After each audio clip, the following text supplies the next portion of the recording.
3 IPOs ആണ് Indian stock market ഈ വർഷം, ഇനി ബാക്കി ഒരു 6 മാസം കൂടെ ഉണ്ടല്ലോ, അതിനുള്ളിൽ വരാൻ പോകുന്നത്. അതിനകത്ത് ഒരു IPO ഇന്ത്യയിൽ ഇതുവരെ കണ്ടെടുത്തോളം ഏറ്റവും ബിഗ്ഗസ്റ്റ് IPOയും കൂടെ ആയിരിക്കും. ആ IPO നിങ്ങൾക്ക് കിട്ടാനുള്ള ചാൻസ് ഉണ്ടെങ്കിൽ നിങ്ങൾ തീർച്ചയായിട്ടും അത് നല്ലപോലെ അടിച്ചു മാറ്റിയിരിക്കണം.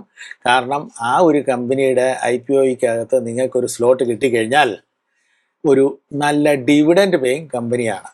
അതിനെപ്പറ്റി നമുക്ക് സംസാരിക്കാം.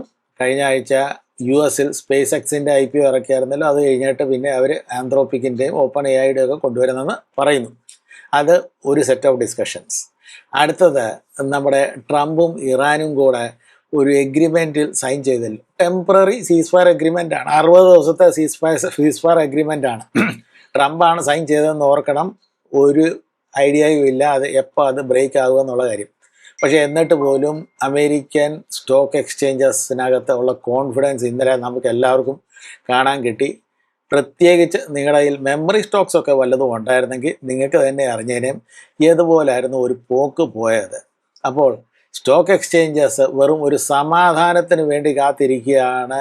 നല്ലപോലെ ശരിക്കും ഒരു സമാധാനമാണെങ്കിൽ US സ്റ്റോക്ക് എക്സ്ചേഞ്ചസ് ഈ ബിഗ് ബൂം നടത്തിയിരിക്കും. അറ്റ്ലീസ്റ്റ് അടുത്ത ഒരു 2-3 വർഷത്തേക്ക്. അത് കഴിഞ്ഞിട്ടുള്ള കാര്യം നമുക്കൊന്നും അറിയുന്നില്ല. പക്ഷേ ഈ കിടപ്പിൽ പല ഹൈ ഡിമാൻഡ്സ് ആണ് AI സെക്ടറിനകത്ത് വന്നിരിക്കുന്നത്. അന്നേരം അത് ഫുൾഫിൽ ചെയ്യണമെങ്കിൽ നല്ലപോലെ സ്റ്റോക്ക് മാർക്കറ്റ് ബൂം ആകുമെന്നുള്ള കാര്യത്തിനകത്ത് 2 പക്ഷമില്ല. അതൊക്കെ നമുക്ക് ഡിസ്കസ് ചെയ്യാം. So let's get into the show.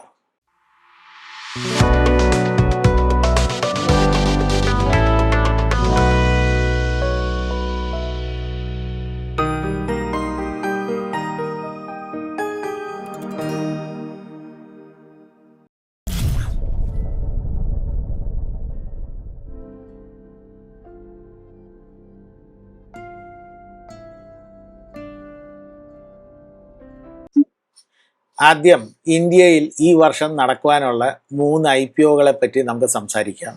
3 വലിയ കമ്പനീസാണ്. അതിനകത്തുനിന്ന് ഒരു കമ്പനി ഇച്ചിരി ചെറുതായിരിക്കുമെന്ന് പറയാം. പക്ഷേ ജനറലി എല്ലാവർക്കും അറിയാവുന്ന പേര് കേട്ട കമ്പനീസാണ്. ഏറ്റവും വലിയ company NSE, national stock exchange എന്ന് പറഞ്ഞ ആ കമ്പനിയാണ്. അന്നേരം നമ്മുടെ ബ്രോക്കർ വഴി സ്റ്റോക്ക് വാങ്ങുകയും വിൽക്കുകയൊക്കെ ചെയ്യുമ്പോൾ മാക്സിമം സമയം നിങ്ങളുടെ സ്റ്റോക്സ് NSE പോയിട്ടായിരിക്കും നിങ്ങൾ വാങ്ങുന്നത്. അല്ലെങ്കിൽ BSEയിലും പോയി വാങ്ങാം.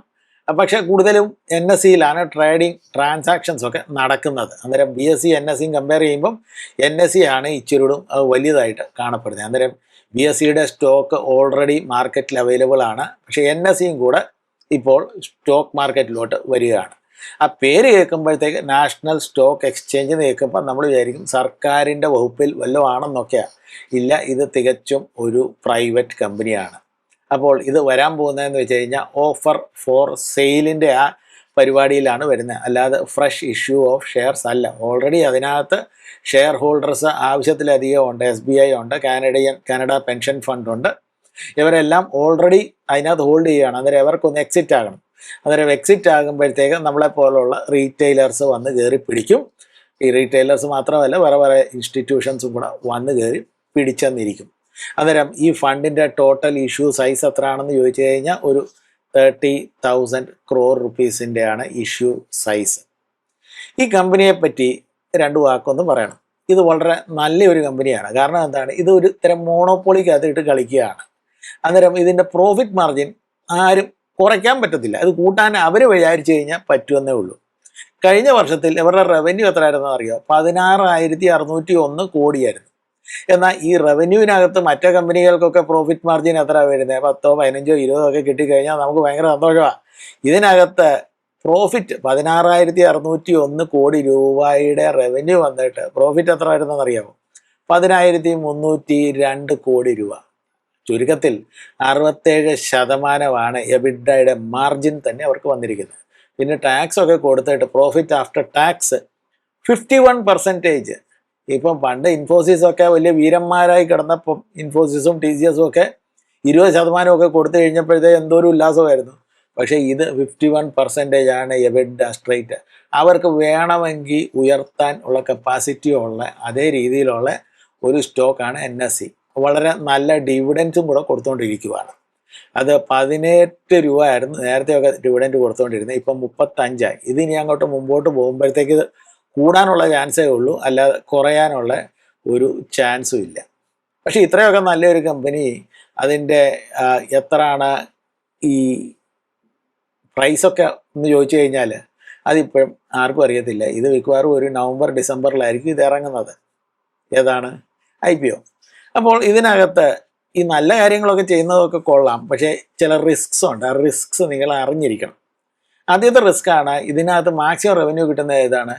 F&O ട്രേഡിങ്ങിലാണ് maximum revenue കിട്ടിക്കൊണ്ടിരുന്നത്. പക്ഷേ ഇപ്പം സെബിയും സർക്കാരും കൂടെ STT ഒക്കെ ഇൻക്രീസ് ചെയ്ത് ഒരു പൂട്ടും ഒക്കെ ഇട്ടിട്ട് പിന്നെ ഇച്ചിരി സ്ട്രിക്റ്റ് ആയിട്ട് ഒബ്സർവ് ഒക്കെ ചെയ്തു തുടങ്ങി കഴിഞ്ഞപ്പോഴത്തേക്ക് ഇതിൻ്റെ ആ ഒരു ആൾക്കാർക്ക് F&Oയിലോട്ട് പോകാനായിട്ട് ഒരു തരം തടസ്സമുണ്ടെന്നുള്ള കാര്യം നമുക്ക് എല്ലാവർക്കും അറിയാമല്ലോ. ഞാൻ കഴിഞ്ഞ ഒരു വീഡിയോയ്ക്കകത്ത് ചെയ്തതാണ്. അന്നേരം അത് ഈ കമ്പനിയെ ബാധിക്കുമെന്ന് ചോദിച്ചു കഴിഞ്ഞാൽ അത് ബാധിക്കും. പിന്നെ രണ്ടാമത്തേത്, ഇതിനകത്തൊരു കോലൊക്കേഷൻ്റെ ഒരു കേസ് ഉണ്ടായിരുന്നു പണ്ട്. ആ കേസ് ഇന്ന് വരെ ക്ലോസ് ഔട്ട് ആയിട്ടില്ല. എന്താണ് ആ കോലൊക്കേഷൻ്റെ കേസ് എന്ന് പറഞ്ഞു കഴിഞ്ഞാൽ, ചില ബ്രോക്കർമാർ ഇവരുടെ ഈ സെർവേഴ്സ് ഉണ്ടല്ലോ, ഭയങ്കര ഭീമൻ സെർവേഴ്സ്, അതിൻ്റെ കൂട്ടത്തിൽ പോയിട്ട് അവരുടെ സെർവർ വന്നിട്ട് കുത്തിക്കയറ്റും. എന്നിട്ട് ഈ ഇൻഫർമേഷൻസ് അവരുടെ ഇന്ന് ആ ഒരു കോലൊക്കേഷൻ ആകുമ്പോഴത്തേക്ക് ഇമ്മീഡിയറ്റ് ആയിട്ട് കിട്ടും. മറ്റേത് ഇൻ്റർനെറ്റ് വഴി പോകണം. പക്ഷേ ഇത് കോലൊക്കേഷൻ ആകുമ്പോഴത്തേക്ക് ഇമ്മീഡിയറ്റ് ഇൻഫർമേഷൻ കിട്ടും.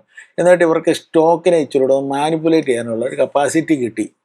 അത് കേസും വഴക്കും ഒക്കെ ആയി ഇപ്പോൾ അത് കേസിനകത്ത് നടക്കുകയാണ്. കേസ് ഇതുവരെ ക്ലോസ് ആയിട്ടില്ല.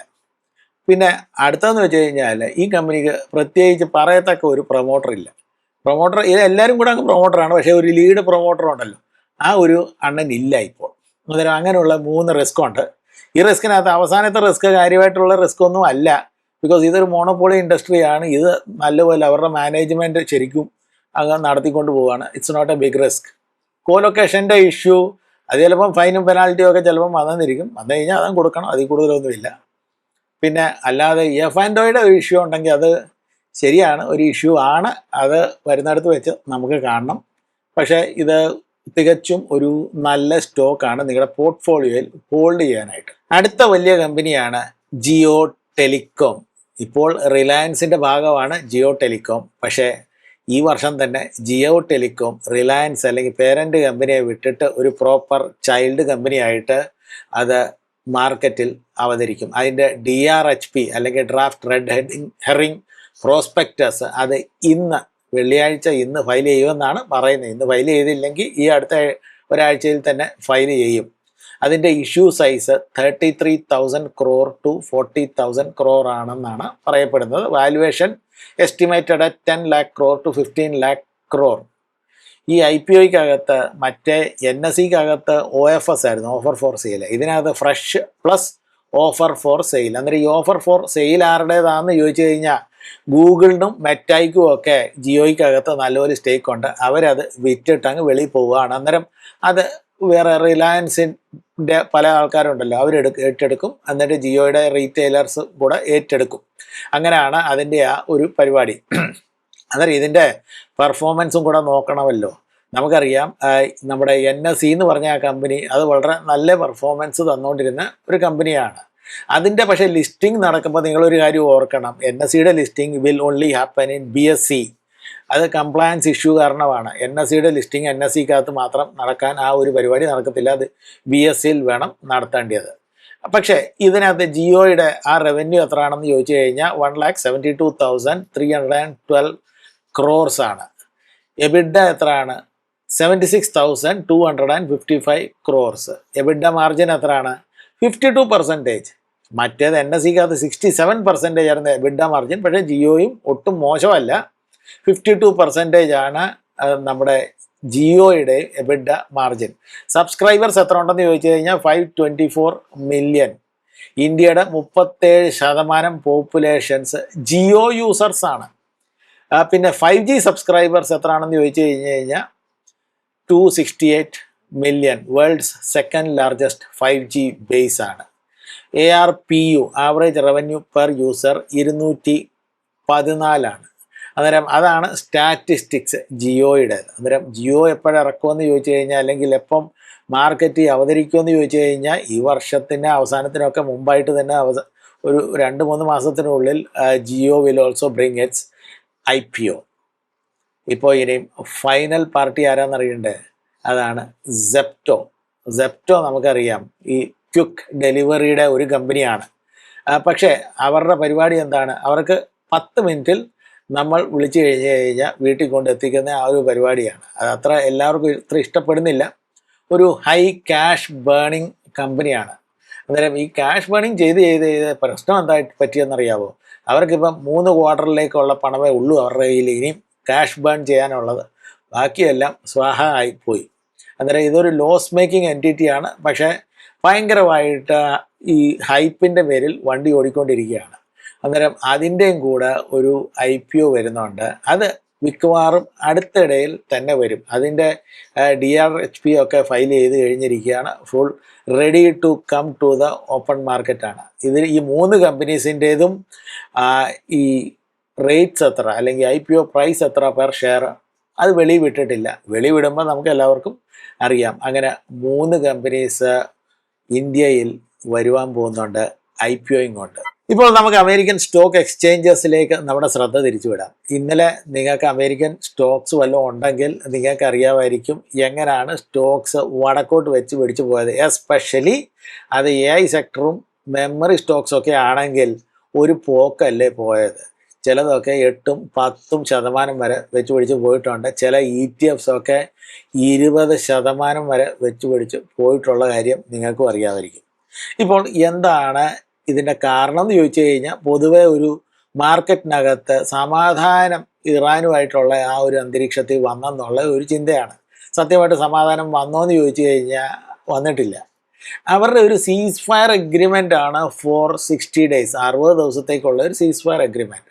ആ 60 ദിവസത്തിനുള്ളിൽ ഇവരുടെ ലോങ് ലാസ്റ്റിംഗ് എഗ്രിമെൻറ്റ് നടക്കുമെന്നുള്ള ഒരു പ്രതീക്ഷയും കൂടെ ഉണ്ട്. ആ ഒരു താൽക്കാലികമായ ഒരു നല്ലൊരു സൂചനയ്ക്ക് വേണ്ടിയാണ് ഇന്നലെ മാർക്കറ്റ്സ് അടിച്ചു വിട്ട് മുകളിലോട്ട് വെച്ച് പിടിച്ച് പോയത്. പക്ഷേ പ്രത്യേകിച്ച് മെമ്മറി സ്റ്റോക്സിന് എന്താണ് ഈ സ്റ്റെറോയിഡ് കിട്ടാൻ കാരണം എന്ന് ചോദിച്ചു കഴിഞ്ഞാൽ നമുക്ക് എല്ലാവർക്കും അറിയാം. മെമ്മറിക്ക് ഓൾറെഡി ഭയങ്കര ഡിമാൻഡുണ്ട്. അവർക്ക് നിന്ന് തിരിയാൻ സ്ഥലമില്ല. അവർ ഭയങ്കരമായിട്ട് ബിസിയാണ്. എന്നിട്ട് അവരുടെ മെമ്മറിയുടെ ആ ചിപ്സിൻ്റെ പ്രൈസും കൂടെ പൊക്കിക്കൊണ്ട് പോവാണ്. അന്നേരം ഇന്നലെ ആപ്പിളിൻ്റെ CEO ടിം കുക്ക് വന്നിട്ട് ഒരു വാക്ക് പറഞ്ഞു. അതായിരുന്നു മെമ്മറിക്ക് സ്പെഷ്യൽ ബൂസ്റ്റ് കിട്ടാൻ കാരണം. അന്നേരം ടിം കുക്ക് എന്താണ് പറഞ്ഞിരിക്കുന്നത്? ടിം കുക്ക് പറഞ്ഞിരിക്കുന്നത് ആപ്പിളിൻ്റെ കമ്പ്യൂട്ടേഴ്സ് ഉണ്ടല്ലോ, നമ്മുടെ ഈ ചിലപ്പോൾ ഇരിക്കുന്ന ലാപ്ടോപ്പോ മാക് മിനിയോ മാക് ബുക്കോ അങ്ങനെയൊക്കെയുള്ള സാധനം ഉണ്ടല്ലോ, അതിൻ്റെ ആ പ്രൈസ് അവർ കൂട്ടും. കാരണം എന്താണെന്ന് ചോദിച്ചു കഴിഞ്ഞാൽ മെമ്മറി ഷോർട്ടേജ് കാരണം അവർക്ക് കൂടുതൽ വിലയിൽ കൊടുത്തിട്ടാണ് ഈ 3 കമ്പനികളുടെ കയ്യിൽ നിന്ന് മെമ്മറീസ് വാങ്ങേണ്ടി വരുന്നത്. ആരാണ്? Micron, SK Hynix and Samsung. ഈ 3 കമ്പനീസേ ഉള്ളൂ നിർമ്മിക്കുന്നത്. അന്നേരം പൊതുവെ ഒരു ചിന്ത നമുക്ക് വന്നിരിക്കും, 3 കമ്പനി മാത്രമേ നിർമ്മിക്കുന്നുണ്ടെങ്കിൽ, ഇത്രമാത്രം ഒരു വലിയ ഡിമാൻഡ് ഉണ്ടെങ്കിൽ ഒരു പുതിയൊരു കമ്പനി ആർക്കെങ്കിലും ഇത്രമാത്രം പണമൊക്കെ ഉള്ള കമ്പനീസ് ഉണ്ടല്ലോ, അവർക്കൊന്ന് ഇട്ടൊന്ന് കളിച്ചാൽ പോരെ എന്നുള്ളൊരു ചിന്തയാണ്. അത് അത്ര ഈസി അല്ല. കാരണം എന്താണെന്ന് ചോദിച്ചു കഴിഞ്ഞാൽ, ഒരു മെമ്മറി ഉണ്ടാക്കുന്ന ഒരു കമ്പനി ശരിക്കും മാനുഫാക്ചറിങ് സെറ്റപ്പ് ഉണ്ടാക്കി വരണമെങ്കിൽ ഒരു 3-4 വർഷം മിനിമം പിടിച്ചിരിക്കുക. എത്ര ആക്സിലറേറ്റഡ് മോഡലാണെന്ന് പറഞ്ഞാലും. അന്നേരം ഈ 4 വർഷമൊക്കെ കഴിഞ്ഞിട്ട് അതിനകത്ത് ഇൻവെസ്റ്റ്മെൻറ്റ് എത്രയാണ്? $1-2 ട്രില്യൺ അതിൻ്റെ ഇൻവെസ്റ്റ്മെൻറ്റും കൂടെ. ആ ഹ്യൂജ് ഇൻവെസ്റ്റ്മെൻറ്റ് പ്ലസ് ടൈം അതൊക്കെ കഴിഞ്ഞ് കഴിയുമ്പോഴത്തേക്ക് ആ AIയുടെ ആ ഒരു പീക്കിലോട്ട് പോകുന്ന ആ സമയം കഴിഞ്ഞിട്ട് പിന്നെ അതൊന്ന് പ്രൊഡക്ഷൻ ചെയ്ത് കഴിയുമ്പോഴത്തേക്ക് പിന്നെ മാർക്കറ്റിനകത്ത് ആ ഒരു ആവശ്യം വരത്തില്ല. എന്താണെന്ന് പറഞ്ഞാൽ ഈ മെമ്മറിയുടെ ആ ഒരു പീക്ക് ഒരു 2-3-4 വർഷമൊക്കെ അതിനുള്ളിൽ തീരും കേട്ടോ. അതിന് മുമ്പേ പ്രോഫിറ്റ് ഉണ്ടാക്കാനുള്ളവർക്ക് പ്രോഫിറ്റ് ഉണ്ടാകത്തുള്ളൂ. മെമ്മറി യൂഷ്വലി ഒരു സിക്ലിക്കൽ സ്റ്റോക്ക് ആണെന്നുള്ള കാര്യം നിങ്ങൾ ഓർത്തോണം. അന്നേരം ആ ഒരു കമൻറ്റും കൂടെ വന്നു കഴിഞ്ഞപ്പോഴാണ് മെമ്മറി സ്റ്റോക്സൊക്കെ അടിച്ചു വിട്ട് മുകളിലോട്ട് പോയിക്കൊണ്ടിരിക്കുന്നത്. അന്നേരം ഈ ഒരു അപ്ബീറ്റ് എന്ന് പറഞ്ഞ സാധനം അത് പൊതുവെ അമേരിക്ക യുദ്ധം നിർത്തിയത് കൊണ്ടാണ്. പക്ഷേ അമേരിക്ക യുദ്ധം നിർത്തിയത് കൊണ്ട് കാര്യമായോ എന്ന് ചോദിച്ചു കഴിഞ്ഞാൽ ഇല്ല. ഇസ്രായേലിന് ഇപ്പോഴും പിണക്കമുണ്ട്. ഇസ്രായേൽ പിന്നെയും വഴക്കിടാൻ പോയെന്നിരിക്കും. അതുകൊണ്ട് വലിയ ഗ്യാരണ്ടി ഒന്നുമില്ല. പിന്നെ കൂട്ടത്തിൽ നമുക്കൊന്ന് കയ്യും കൊട്ടി നടക്കാവുന്നുള്ള ഒരു കാര്യം കൂടെ ഉണ്ട്. അത്രമാത്രമേ ഉള്ളൂ. വീഡിയോ ഇവിടെ അവസാനിക്കുന്നു. വീഡിയോ ഇഷ്ടപ്പെട്ടിട്ടുണ്ടെങ്കിൽ ലൈക്ക് ചെയ്യുക, ഷെയർ ചെയ്യുക, സബ്സ്ക്രൈബ് ചെയ്യുക. സബ്സ്ക്രൈബ് ചെയ്യുമ്പം ആ ബെൽ ഐക്കൺ അടിക്കാൻ മറക്കല്ലേ. So till we meet again, peace.